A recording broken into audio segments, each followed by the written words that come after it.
Uh, Thank you very much for coming. So friends, आज this is a very big milestone that has been achieved at Fortis Hospital, Gurgaon, and this is in this milestone we have performed the largest number of surgeries for a disease called chronic pancreatitis by the minimally invasive laparoscopic and robotic approach. So 200 laparoscopic surgeries completed for a disease of chronic pancreatitis. So सबसे पहले to understand what this chronic pancreatitis is. So chronic pancreatitis, friends, is a disease which, as the name suggests, is chronic. Chronic का मतलब it is a very long-standing disease and it involves the pancreatitis. So there is a long-standing inflammation of the pancreas. Now, in this disease, what happens is that the gland, the pancreatic gland, it becomes swollen. Somebody who has, say, a liver disease, initially the liver becomes swollen. Liver बड़ा हो जाता है size में, and as the disease progresses, जब liver खराब होता है तो liver की cirrhosis होती है, liver shrink हो जाता है, small in size हो जाता है. उसी तरह से chronic pancreatitis के अंदर initially the gland becomes swollen and then it becomes small, it becomes hard and एकदम shrink atrophic हो जाता है. And a very typical thing that happens in chronic pancreatitis is that stones form inside the pancreas. तो हमको पता है कि body में स्टोन्स तो बहुत सारे ऑर्गन्स में बनते हैं. The commonest organs are gall bladder stones, kidney stones, but it is very rare to find stones in the pancreas, and this is something that happens in patients of chronic pancreatitis. Now, एक patient of chronic pancreatitis, how is he troubled? कैसे वो परेशान होता है? So these patients are usually young patients in the prime of their lives, and they are suffering from severe abdominal pain. इतना जबरदस्त pen होता है कि पेट में पेन होता है, बैक की तरफ रेडिएट करता है. And many of these patients, because of such severe pain, they will have repeated hospitalizations. They'll go to the hospital, injections लगते हैं, and many of them, they become morphine or opioid addicts. Young patients, because इतना severe pain है, morphine से काम से आराम आता ही नहीं है, तो बार बार जाके इंजेक्शंस लगवाते हैं, इतना सीवियर होता है कि एडिक्शन हो जाता है. Gradually, as the disease progresses, the pancreatic function declines, and so what happens is two things happen. One, patients become diabetic. The young patient बहुत severe abdominal pain and has now become diabetic, and also because pancreas has an important role in digestion, these patients will also have malnutrition and weight loss. Now coming to the reason for chronic pancreatitis. अब इन लोगों में chronic pancreatitis होता क्यों है? So these are two graphs. If you see, दो pie charts हैं. World wide क्या reason है और इंडिया में क्या रीजन है? So if you see, the majority of patients of chronic pancreatitis in the Western countries, they have alcohol ingestion. So they are chronic alcoholics. So alcohol is a very important factor for chronic pancreatitis in the Western population. But if you look at the Indian population, 50% patients जो हैं, they have something which is known as idiopathic tropical pancreatitis. 30% patients के अंदर ही alcohol है. Majority of patients in India, they do not consume alcohol and they have chronic pancreatitis. तो ये tropical pancreatitis क्या चीज़ है जो Indian patients में pancreas को damage करता है? So this entity, tropical pancreatitis, is seen in tropical countries like India, Sri Lanka, Bangladesh, and some parts of Africa. Typically, young patients, if you see, we have this young boy. This young boy is now 11 years old. When we did his surgery, he was 7 years old. Youngest kid who underwent a laparoscopic surgery for chronic pancreatitis. You have another young boy who is in the prime of his life, who has chronic pancreatitis, suffering from severe abdominal pain, had gone to all the hospitals of the country, pain not getting relieved. So young age of onset होती है इन patients के अंदर.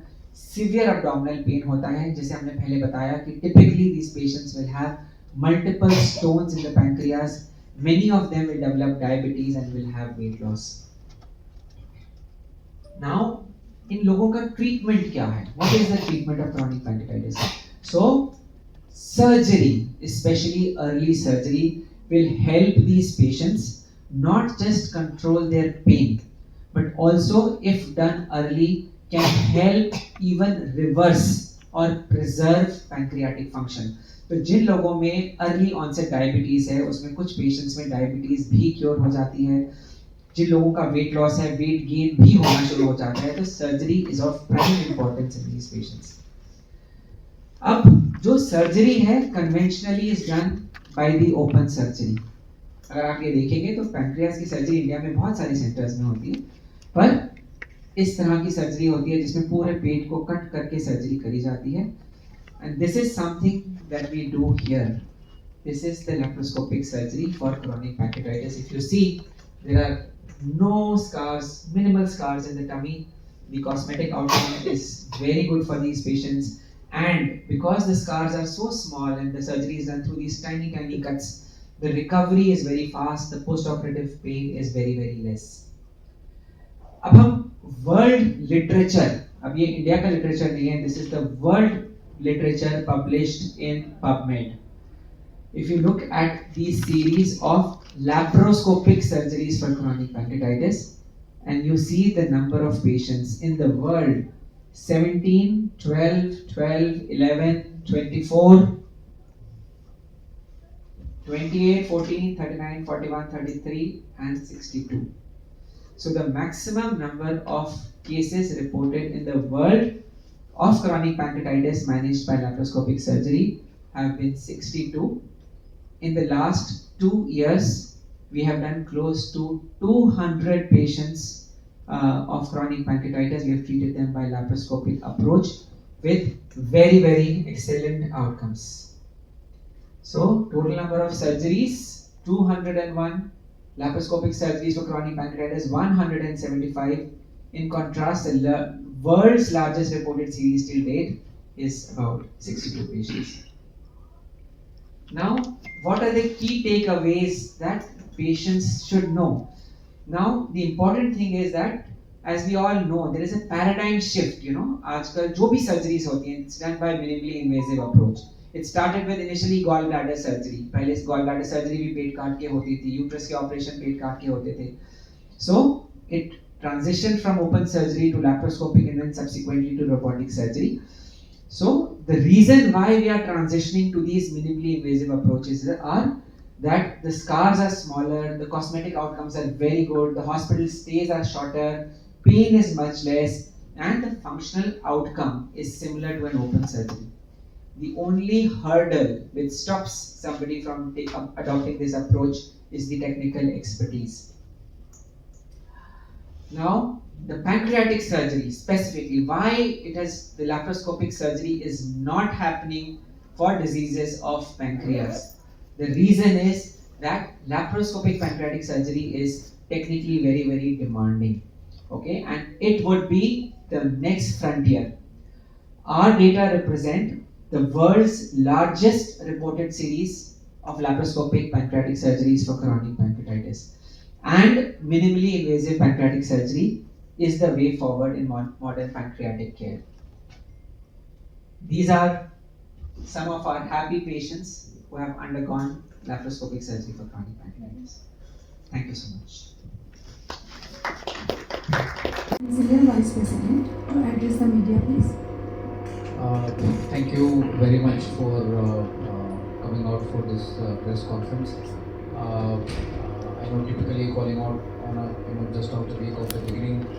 Most of the time, I understand your priorities, but I think every time we reach out to you for your support in terms of cascading and talking about the real work that happens out of this hospital is something which is very commendable and we are highly obliged to you.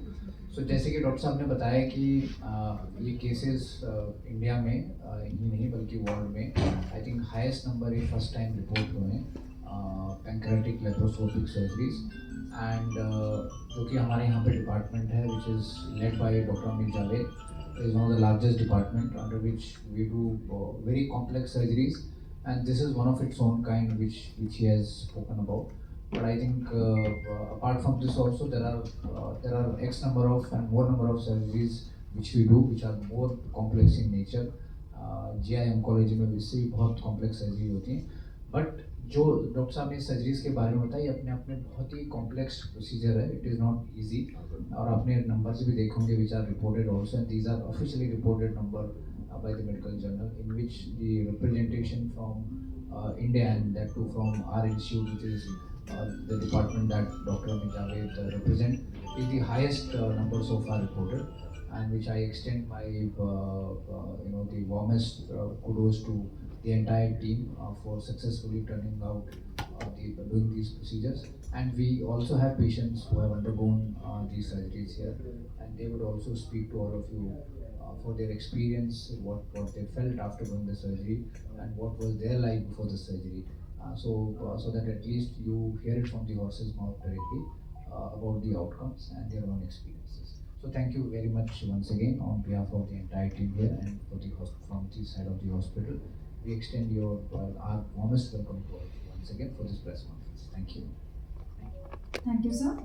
We also have a couple of patients who can share their journey, and along with sir also can explain how was their journey and how they are now.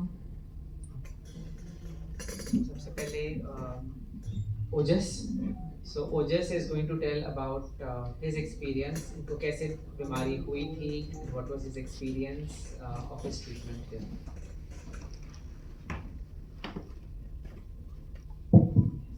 Hello, my name is Ojas. So 2022 में मेरे को sudden एक दिन pen होता है सुबह 4 बजे, and मेरे को लगा कि ठीक है, मे बी ये पेन फास्ट फूड खाने की वजह से हो जाता, नॉर्मली पेट दर्द। तो नॉर्मली मैं डॉक्टर के पास गया, मेडिसिन मैंने ली, एंड मेरे को पेन रिलीफ नहीं हो रहा था, एंड वो पेन बढ़ता गया, बहुत ज़्यादा बढ़ता गया, इतना कि मैं कॉलेज में फेंट हो गया था उस टाइम। एंड मेरे को समझ में नहीं आया कि क्या हुआ, मेरी एकदम आंखें खुलती हैं, मैं हॉस्पिटल में हूँ, एडमिट हूँ, एंड डॉक्टर का फर्स्ट क्वेश्चन था कि आप अल्कोहल कंज्यूम करते हैं क्या। तो उस टाइम पे मेरे को लगा कि नहीं, मैं अल्कोहल तो कंज्यूम नहीं करता हूँ। एंड सडन कुछ टेस्ट हुए मेरे को, तो उन्होंने बोला कि आपको एक्यूट पैनक्रेटाइटिस है। एंड मैंने फर्स्ट टाइम ये टर्म सुना था, मेरे को नहीं पता था, मैं स्पेल भी नहीं कर पा रहा था उस टाइम कि what is acute pancreatitis at that moment. So मेरे और टेस्ट होते गए, डॉक्टर ने बोला कि आप अल्कोहल कंज्यूम करते होंगे, बट मैं आज तक मैंने कभी टच भी नहीं किया था ये सब चीज़ें। तो मैं डॉक्टर को ये बिलीव कराने में लगा रहा 2-3 महीने कि नहीं, मैंने अल्कोहल तो कंज्यूम नहीं करी है। फिर मैं किसी और हॉस्पिटल में गया, बहुत सारे गैस्ट्रोएंटरोलॉजिस्ट पे मैं दिखाया वहाँ पर, तो उन्होंने मेरे को बोला कि ठीक है, आप अल्कोहल नहीं कंज्यूम कर रहे हैं, तो आपका दूसरा टेस्ट करते हैं। उन्होंने वहाँ पे एंडोस्कोपी करी मेरी, एंडोस्कोपी में मेरा कोई रिजल्ट नहीं आया। मैं अपोलो गया, इंद्रप्रस्थ अपोलो, वहाँ पे मेरा 2 साल ट्रीटमेंट चला। मैक्स गया मैं, वहाँ पे मेरा ट्रीटमेंट चलता रहा, बट कोई मतलब रीज़न नहीं मिल रहा था कि मेरे को पेन क्यों हो रहा है। हर 15 डेज में मैं एडमिट हो रहा हूँ, एंड 3 to 4 डेज में एडमिट होना पड़ता था। मेरे अमाइलेज लाइपेज ये वाइटल्स बहुत हाई रहते थे, एंड पेन बहुत ज़्यादा होता था कि मैं को ना ही कुछ खा सकता था 3-4 दिन तक, ना ही मैं पानी पी सकता था, बहुत ज़्यादा मेरी तबीयत खराब रही थी। इस चक्कर में मेरे को जॉब छोड़नी पड़ी अपनी। मेरा काफ़ी अच्छा करियर चल रहा था ऑलरेडी, बट ऑफिस की ये सब बीमारी के चक्कर में मेरे को जॉब भी छोड़नी पड़ गई थी। फिर मैंने सडन मेरे को कुछ कॉन्टैक्ट से मेरा एम्स में ट्रीटमेंट शुरू हुआ 2023 में। वहाँ पर मैंने वन ऑफ द मोस्ट ये बोल सकता है टॉप गैस्ट्रोएंटरोलॉजी में वहाँ पे डिपार्टमेंट में मैंने दिखाया। वहाँ पर ट्रीटमेंट चलता रहा मेरा, बट वहाँ पे कोई सडन रिलीफ नहीं मिल रहा था मेरे को। वहाँ पे ERCP एक होता है जिसमें स्टंट प्लेस करते हैं वो लोग, वहाँ पे स्टंट प्लेस मेरा हुआ मई मंथ में 2024 में, बट वो फेल हो गया था। देन अगेन दे ट्राइड अक्टूबर में, उन्होंने वापस ERCP करी, वो भी वापस फेल हो गया था। फिर मैं PGI चंडीगढ़ गया था, वहाँ पे मैं मिला था सर से, तो हेड ऑफ द डिपार्टमेंट, उन्होंने मेरे को कहा कि आप ओपन सर्जरी के लिए जाइए, that is the best option for you.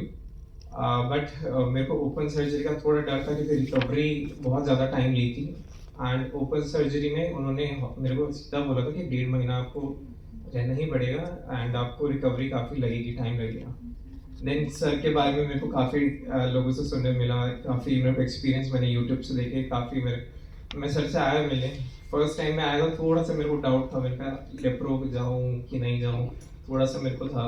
मैंने सर से एक सवाल पूछा था फर्स्ट डे कि वाई एम्स में मेरे को नहीं कर रहे हैं लेप्रोस्कोपी, और PGI चंडीगढ़ में लेप्रोस्कोपी क्यों नहीं हो रही है, एंड आप कैसे कर रहे हैं। एंड सर भी PGI चंडीगढ़ एंड एम्स दोनों में रह चुके हैं सर, तो सर ने मेरे को ये ट्रस्ट दिलाया कि ये चीज़ पॉसिबल है, एंड मैं वहाँ पे गया, सर के साथ सर ने मेरी सर्जरी करी सक्सेसफुल। एंड जब जिस स्टेट में मैं सर्जरी हुई थी वो तब मेरा क्रॉनिक हो चुका था, वो स्टेट क्रॉनिक पैंक्रियाटाइटिस था ऑलरेडी। जब सर ने मेरी सर्जरी करी विद इन 5 डेज मैं खुद वॉक कर रहा था, कोई मेरे को पेन नहीं था, कुछ भी नहीं।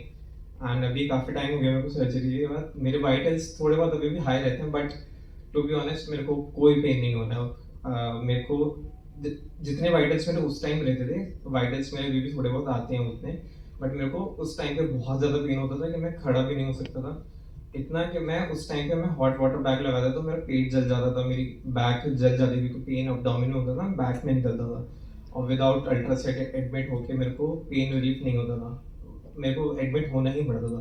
बट अभी मेरे को कोई एडमिट की जरूरत नहीं है, इवन अल्ट्रासाउंड भी मैं नहीं लेता हूँ कभी कभार, मेरे को कोई पेन वगैरह नहीं होता है। तो thank you so much sir उसके लिए कि इतनी अच्छी सर्जरी आपने करी, तो उसके लिए thank you so much.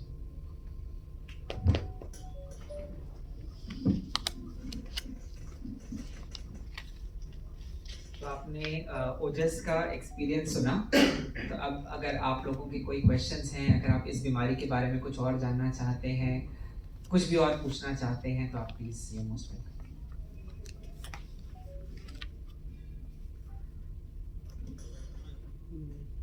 Sir surgery के बाद इन्फेक्शन के कितने चांसेस होते हैं? देखिए, जो हम सर्जरी करते हैं उसमें इन्फेक्शन बहुत रेयर है। तो मेजॉरिटी ऑफ पेशेंट जिनमें ओपन सर्जरी होती है तो उनमें जो इन्फेक्शन होता है वो वुंड रिलेटेड इन्फेक्शंस होते हैं, या कई बार जो पैंक्रियाज को इंटेस्टाइन के साथ जब जोड़ा जाता है उसकी लीकेज की वजह से इन्फेक्शन होते हैं। तो उसकी जो रिस्क है हमारे जितने भी हमने पेशेंट्स किए वो बहुत ही नेग्लिजिबल हैं। आई वुड से कि it's a very very safe surgery, and in well selected patients results बहुत अच्छे होते हैं। सर्जरी में टाइम कितना लगता है और पेशेंट कितनी जल्दी फ्री हो जाता है? देखिए, सर्जरी के अंदर हमको अराउंड 1.5 से 2 घंटे लगते हैं। इस सर्जरी के अंदर कोई खास ब्लड लॉस वगैरह नहीं होता है, पेशेंट सेफ रहते हैं, एंड जो यूजुअल हॉस्पिटलाइजेशन वो 5 डेज के लिए हम पेशेंट्स को हॉस्पिटल में रखते हैं। 3rd डे तक हम पेशेंट्स का ओरली शुरुआत कर देते हैं, 4th एंड 5th डे में उसको इंक्रीज करके जब पेशेंट जाता है अपने घर पर तो सेमी सॉलिड डाइट पर होता है और अपने आप चल फिर रहा होता है। सर जैसे नॉर्मल पेट दर्द होता है तो आदमी वही समझता है कि हमें नॉर्मल हो रहा है, दवा लेके ठीक हो जाता है। तो जैसे ओजस ने बताया कि ये मैक्स गए, फोर्टिस गए, तो वो लोग नहीं समझ पाए। हाँ देखिए, तो जो ये पेन ओजस को हुआ, देखिए अब्डोमिनल पेन तो एक बहुत कॉमन सिम्टम है। हमें कोई इंडाइजेशन होगा, हमारे पेट में इन्फेक्शन होगा, तब भी हमें पेट में दर्द हो जाएगा। पर जिस प्रकार मैंने आपको बताया कि अगर एक ऐसा पेन है कि जो अपर एब्डोमेन में है और बैक की तरफ रेडिएट कर रहा है, और एक्सक्रूशिएटिंग पेन, बहुत ज़्यादा तेज दर्द जो आपको मजबूर कर दे कि आपको हॉस्पिटल जाना है, आपको वो इमरजेंसी तक ले जाए, तो उस सिचुएशन में आप सोचेंगे कि ये पैंक्रेटाइटिस का भी पेन हो सकता है। तो स्वस्थ होने में कितना समय लग जाता है? देखिए, जो ये पेशेंट्स हैं, अब हमारे बगल में एक और लेडी बैठी हैं, इनकी 1 हफ्ते पहले सर्जरी हुई है, ठीक है। अभी इनके पेट में टाँके वो भी अभी कच्चे हैं, ठीक है, और ये आपके सामने आराम से उठ के बैठी हुई हैं, चल फिर रही हैं। तो यही सबसे बड़ा एडवांटेज मिनिमली इन्वेजिव सर्जरी का है कि पेशेंट की रिकवरी बहुत फास्ट हो जाती है। जैसे कि अभी ओजस ने बताया कि बहुत बड़े डॉक्टर से मिले और उन्होंने बताया कि अगर हम ओपन सर्जरी करेंगे तो आपको रिकवरी में 1.5 महीने के करीब लग जाएगा। और ये कि आपके बगल में एक पेशेंट जो 1 हफ्ते पहले जिसकी सर्जरी हुई है उसको पता भी नहीं चल रहा है कितनी बड़ी उसकी सर्जरी है। एक्चुअली आप लोगों की बहुत इंपॉर्टेंस है इसमें कि बहुत सारे पेशेंट्स को पता ही नहीं चलता है ना। एक तो पैंक्रियाज के बारे में जानकारी नहीं है, एंड इवन जो हेल्थ केयर है वो पेशेंट्स को, क्योंकि उनको अवेयरनेस नहीं है तो प्रॉपर वे में गाइड नहीं कर पाते। जो 99% ऑफ पेशेंट्स, अगर आपने ओजस का एक्सपीरियंस सुना, जो भी आप ये लेडी आपके साथ बैठी हैं वो बता रही हैं कि डॉक्टर्स कहते हैं कि लैप्रोस्कोपिक सर्जरी तो हो ही नहीं सकती क्रॉनिक पैंक्रेटाइटिस के लिए। तो आई थिंक मैसेज ये है कि लोगों को अवेयर कराना, अवगत कराना कि laparoscopic robotic surgery chronic pancreatitis के लिए पॉसिबल है। फोर्टिस हॉस्पिटल गुड़गांव में इसका one of the largest reported experience in the world है, जो हम यहाँ पर इस चीज़ को करते हैं, और जो पेशेंट्स जो इससे सफ़र करते हैं अगर उन तक ये बात पहुँचे तो उनका हेल्प हो सकता है। सर इस बीमारी का कोई शॉर्ट नेम नहीं है, इतना कठिन नाम है कि बोलने में ही। Chronic pancreatitis. सर इस सर्जरी का कितना सक्सेसफुल रेशो है सर? कितना सक्सेसफुल रेशो है सर इसका? रेशो? तो आई वुड से पैंक्रियाज की सर्जरी बड़ी सर्जरी होती है, ठीक है। हम फोर्टिस हॉस्पिटल गुड़गांव जो है एक बहुत हाई वॉल्यूम सेंटर है ना, तो हम जब भी कोई भी अपने इलाज के लिए हम जिस जगह पर जाएं तो एक स्पेशलिस्ट सेंटर में जाएंगे तो आउटकम्स एक्सेप्शनली अच्छी होते हैं। तो अगर आप इस डिपार्टमेंट की सक्सेस की बात करेंगे तो उससे मोर देन 95% जो है वो सक्सेस की है। सर सर्जरी के कोई साइड इफेक्ट भी हो सकते हैं सक्सेसफुल होने के बाद? देखिए कोई भी बड़ी सर्जरी होती है तो उसके अंदर कुछ प्रॉब्लम्स हो सकती है, वूंड इन्फेक्शन हो सकता है, एनास्टोमोटिक लीक्स हो सकते हैं, ब्लीडिंग का रिस्क हो सकता है, बट विद एक्सपीरियंस ये रिस्क बहुत कम है। तो आई थिंक उस तरह जब हम वही चीज़ को बार बार करते चल जाते हैं तो जो रिजल्ट्स होते हैं वो बहुत बेहतर होते हैं। मेरा नाम डॉक्टर प्रोफेसर अमित जावेद है और मैं फोर्टिस हॉस्पिटल गुड़गांव में प्रिंसिपल डायरेक्टर हूँ, department of GI surgery and GI cancer surgery में। सर लेप्रोस्कोपिक सर्जरी क्या है और ओपन सर्जरी से ये कैसे डिफरेंट है? देखिए, ओपन सर्जरी जैसे कि नाम बताता है, उसमें पेट को ओपन किया जाता है जिसके माध्यम से अंदर का ऑपरेशन को अंजाम दिया जाता है। लैप्रोस्कोपिक सर्जरी का जो दूसरा नाम है उसको हम की होल सर्जरी कहते हैं या मिनिमली इन्वेसिव सर्जरी। इसका मतलब ये है कि पेट में कोई बहुत बड़ा कट नहीं होता, पेट में बिल्कुल छोटे-छोटे से सुराख बनाए जाते हैं, 5 मिलीमीटर, 10 मिलीमीटर उस तरह के कट्स होते हैं, जिसके थ्रू छोटे-छोटे औज़ार पेट में डाले जाते हैं, जिसके थ्रू ऑपरेशन को अंजाम दिया जाता है और इसको लैप्रोस्कोपिक सर्जरी हम सर कहते हैं। लेप्रोस्कोपिक सर्जरी में कार्बन डाइऑक्साइड गैसेस का यूज होता है, वो क्यों होता है? देखिए, जब हम लैप्रोस्कोपिक सर्जरी करते हैं, तो हमको पेट के अंदर एक जगह बनानी पड़ती है ना? जब हमने पेट को खोल दिया तो सब चीज़ें आपके सामने हैं। जब आप छोटे-छोटे औज़ार पेट के अंदर डाल रहे हैं, तो अगर पेट में जगह नहीं होगी, तो आप ऑपरेशन को अंजाम नहीं दे पाएँगे। तो इसीलिए पेट के अंदर कार्बन डाइऑक्साइड गैस डाली जाती है, जो कि एक इनर्ट गैस है। उससे हम पेट को फुला लेते हैं, ताकि पेट में एक स्पेस क्रिएट हो जाए, जिससे हम ऑपरेशन को कर सकें। सर लेप्रोस्कोपिक सर्जरी के बाद पैंक्रियाटिक फंक्शन पर लॉन्ग टर्म इफेक्ट क्या होता है? देखिए, अगर हम लैप्रोस्कोपिक सर्जरी क्रॉनिक पैंक्रेटाइटिस की बात करें, तो जो पेशेंट्स अर्ली स्टेज में आ जाते हैं, उनके अंदर लैप्रोस्कोपिक सर्जरी के बाद पैंक्रियाटिक फंक्शन में इम्प्रूवमेंट भी देखी जा सकती है। जो पेशेंट्स डिलेड स्टेज में आते हैं, उनके अंदर पेन में तो बहुत ज़्यादा सुधार होता है, बट पैंक्रियाटिक फंक्शन उसी तरह से रहता है। तो सर्जरी के बाद फॉलो अप केयर का शेड्यूल क्या रहता है? देखिए, हमारे पास पूरे इंडिया से पेशेंट्स आते हैं अपनी सर्जरी कराने के लिए। यूजुअली हम पेशेंट्स को सर्जरी के बाद हफ्ते बाद एक बार मिलते हैं, उसके बाद 3 मंथ्स और उसके बाद 6 मंथ्स, फिर 1 ईयरली देयरआफ्टर उनसे मुलाकात करते हैं। सर्जरी के बाद न्यूट्रिशन और सप्लीमेंट की आवश्यकता कितनी बार होती है? देखिए, कोई ऐसे सप्लीमेंट्स नहीं, और वो हम केस टू केस बेसिस पे डिसाइड करते हैं, डिपेंडिंग अपॉन पेशेंट का पैंक्रियाटिक फंक्शन कैसा है। जिन पेशेंट्स का पैंक्रियाटिक फंक्शन वीक होता है, तो उनके अंदर कुछ सप्लीमेंट्स, कुछ एंजाइम्स देने की ज़रूरत पड़ती है। जिन पेशेंट्स का पैंक्रियाटिक फंक्शन अच्छा होता है, तो उनके अंदर कोई स्पेसिफिक न्यूट्रिशन एडवाइस नहीं होती है। सर्जरी के बाद रिकवर में कितना समय लगता है? देखिए, पेशेंट्स लैप्रोस्कोपिक सर्जरी के बाद बहुत फास्ट रिकवर कर जाते हैं। यूजुअली इसमें ड्यूरेशन ऑफ हॉस्पिटलाइजेशन 5 डेज़ रहता है। जिस वक़्त पेशेंट हॉस्पिटल से घर जाता है, उस वक़्त वो अपने आप चल फिर रहे होते हैं, अपना नॉर्मल खाना-पीना खा रहे होते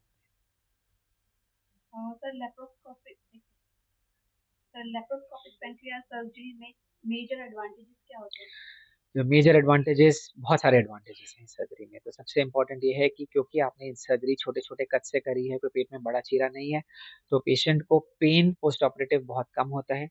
क्योंकि हम एडवांस टेक्नीक से पेट के अंदर, एडवांस कैमरा से पेट के अंदर देखते हैं, तो डिसेक्शन बहुत बेहतर होता है, पेशेंट का ब्लड लॉस बहुत कम होता है, पेशेंट का टिश्यू ट्रॉमा कम होता है, तो पेशेंट की रिकवरी बहुत फास्ट हो जाती है।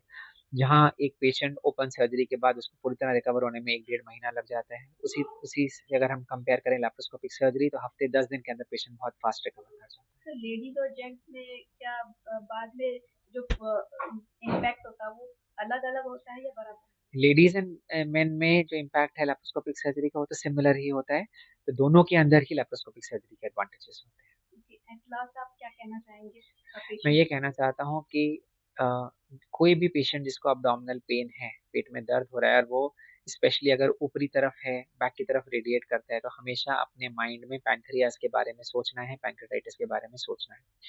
पैंक्रेटाइटिस एक ऐसी बीमारी है जो एक मरीज़ को बहुत परेशान कर सकती है, और अगर वो एक स्पेशलिस्ट से मिले, तो इसका उपचार बहुत अच्छे से हो सकता है, पेशेंट बिल्कुल ठीक हो सकता है। सर इस बीमारी से बचाव के लिए क्या लोग क्या सावधानी बरतें?